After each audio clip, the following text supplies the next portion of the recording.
Saudara, kursi bakal calon wakil presiden masih menjadi kursi panas yang saling diperebutkan partai politik. Setiap parpol saling menawarkan nama untuk kandidat bakal calon wakil presiden.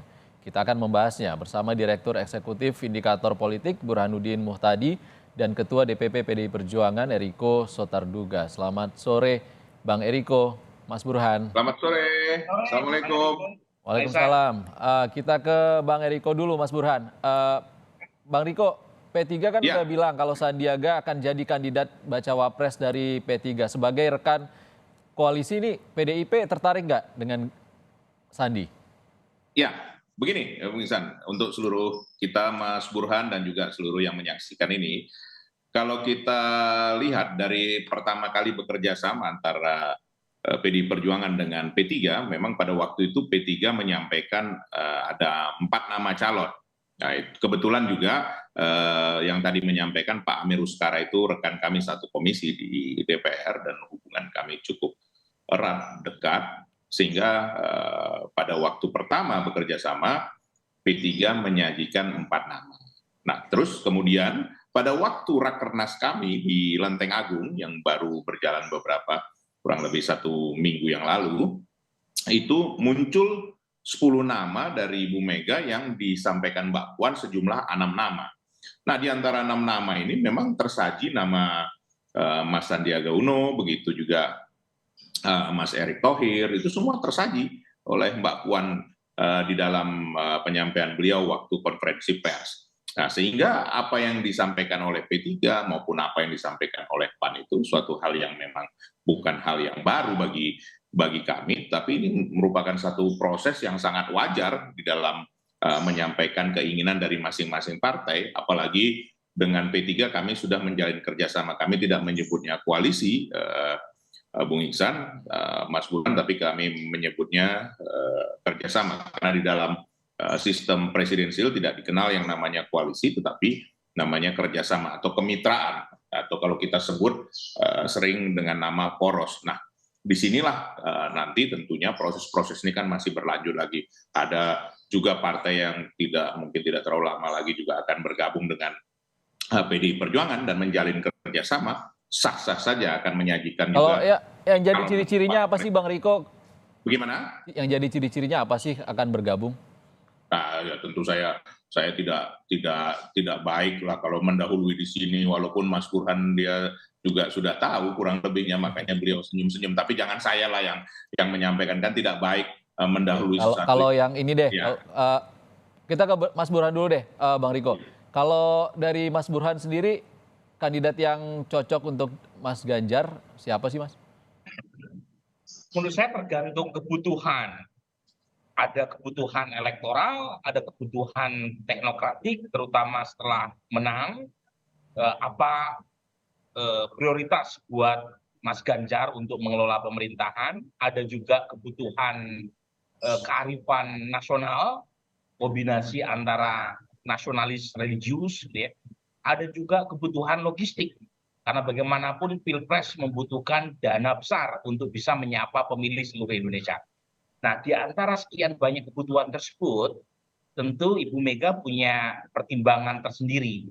Kalau misalnya kebutuhannya adalah elektoral, mau tidak mau, cawapres yang patut untuk dipertimbangkan adalah cawapres yang mampu memberikan kontribusi elektoral buat memenangkan pasangan capres-cawapres yang diusung oleh PDI Perjuangan. Tapi kalau misalnya kebutuhannya itu adalah governability, maka cawapres yang punya kemampuan teknokratik setelah memenangkan itu yang harus mendapatkan prioritas.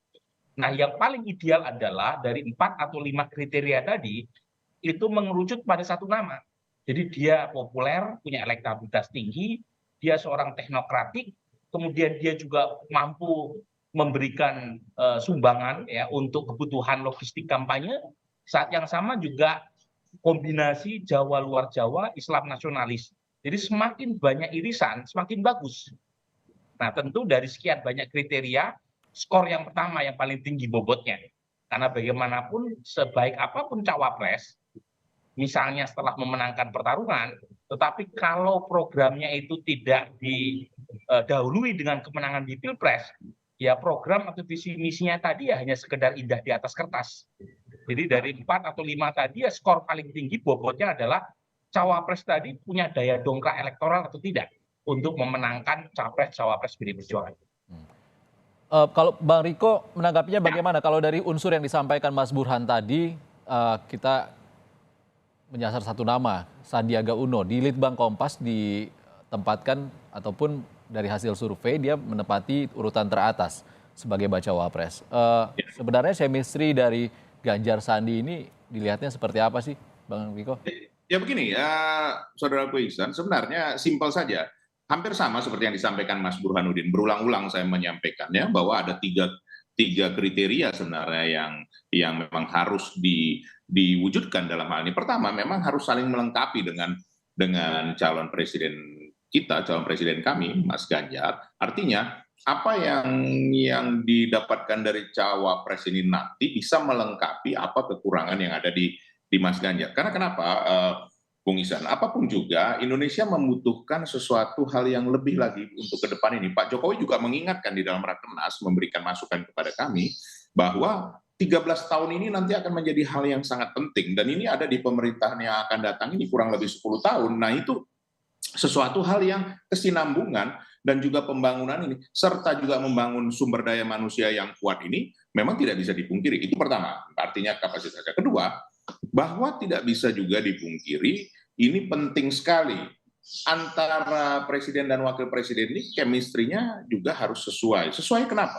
Karena kita juga harus mengingat bahwa tidak ada dua kapten di dalam satu kapal, bahwa satu yang memimpin presiden, wakil presiden itu melingkupi, melengkapi, dan juga apa? Menjadi ini motor bagi juga untuk pengembangan ke depannya. Nah, yang ketiga, tepat yang dikatakan Mas Burhan tadi, apapun itu, yang paling utama adalah rakyat memilihnya.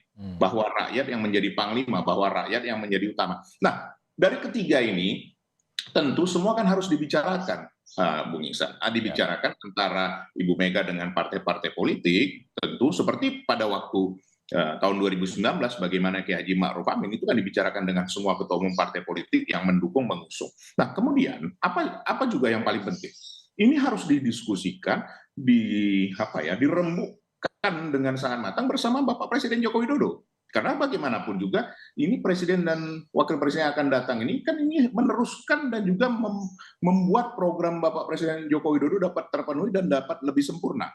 Nah, apalagi juga yang paling penting, ini juga disetujui oleh calon presiden kita, Mas Ganjar Pranowo. Nah, ini semua kan tentu perlu proses. Saya harus jujur di sini menyampaikan, ini kita tunggu dari Mas Burhan dan teman-teman survei, kan mereka ini sedang nanti akan mensurvei, katakan memasangkan mana yang paling tepat. Tadi dari hasil survei itu sudah disampaikan Bu Iksan, Mas Sandiaga termasuk yang paling tinggi, kan begitu ya? Artinya PDIP juga masih nunggu juga kan, masih ada pertemuan dengan AHY ataupun pertemuan politik lainnya.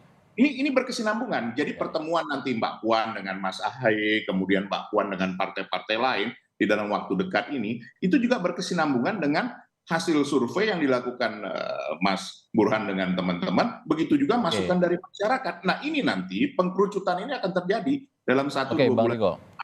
Ini menarik ini nanti. Oke, Bang Riko. Mas Burhan, kalau dari 3 nama yang paling teratas, ada Sandiaga Uno, Erick Thohir, ada AHY. Siapa yang paling realistis untuk jadi pasangan Ganjar Pranowo? Dari 3 nama tersebut, kalau pertimbangannya elektoral, itu Erick dan Sandi dalam margin of error bedanya. Tetapi Mas AHY mengalami tren penurunan dalam beberapa bulan terakhir. Nah, salah satu penyebabnya adalah Mas AHY kan menampilkan diri sebagai figur perubahan di saat approval rating Presiden Jokowi meningkat. Jadi jualan perubahan di saat approval rating Pak Jokowi naik tajam, itu bukan strategi politik yang tepat. Cuma masalahnya memang Partai Demokrat berada di luar pemerintahan, jadi tidak ada celah lain kecuali jualan atau narasi perubahan. Nah, menjadi menarik atau menjadi menguntungkan jika narasi perubahan tersebut terjadi pada saat approval rating Presiden Jokowi turun. Misalnya di akhir tahun lalu ketika Presiden Jokowi sempat menaikkan harga BBM.